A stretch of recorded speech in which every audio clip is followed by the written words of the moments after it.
Alors pourquoi Management s'intéresse à la question de ce qu'est un être humain aujourd'hui? C'est vrai que ça peut sembler curieux, cette association avec un magazine qui traite du monde du travail, de l'économie en général. Mais il faut dire que depuis des mois, des semaines même, on nous parle à longueur de page de remettre l'humain au centre. Et on s'est dit, bah, ok, l'humain au centre, mais au centre de quoi? Et surtout, quel humain? À quoi ça correspond? De quoi on parle aujourd'hui quand on évoque l'être humain et l'être humain au sein de l'entreprise? On s'intéresse beaucoup au bien-être des humains que nous sommes, mais qu'est-ce qu'il y a derrière tout ça?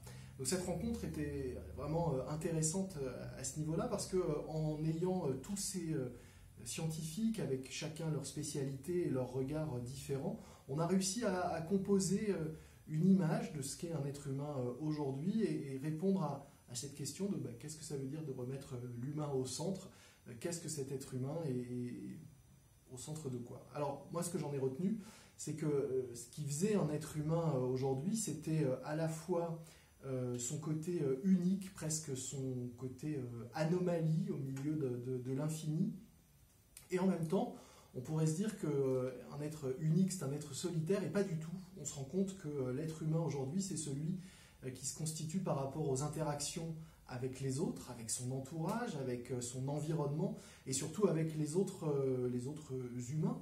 Et ce qui est intéressant aussi, c'est que ce n'est pas une relation qui est, comment pourrait-on dire, simplement horizontale avec ceux qui partagent son époque, mais c'est une relation multidimensionnelle.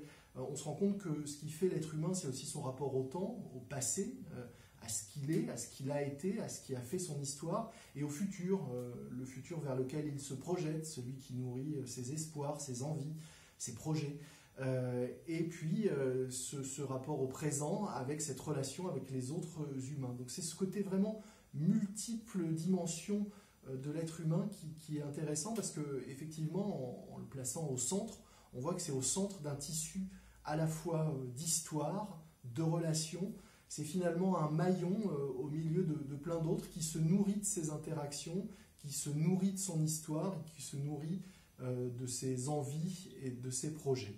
Donc voilà, un petit éclairage sur ce que ça peut, sur les réponses que l'on a pu essayer de dessiner à travers toutes ces interactions qu'on a eues avec ces scientifiques, et un début de réponse à cette question vaste, en tout cas un début de réponse qui va dans le sens de ce que je recherchais par rapport à ces questions qu'on se pose nous tous les mois dans le management.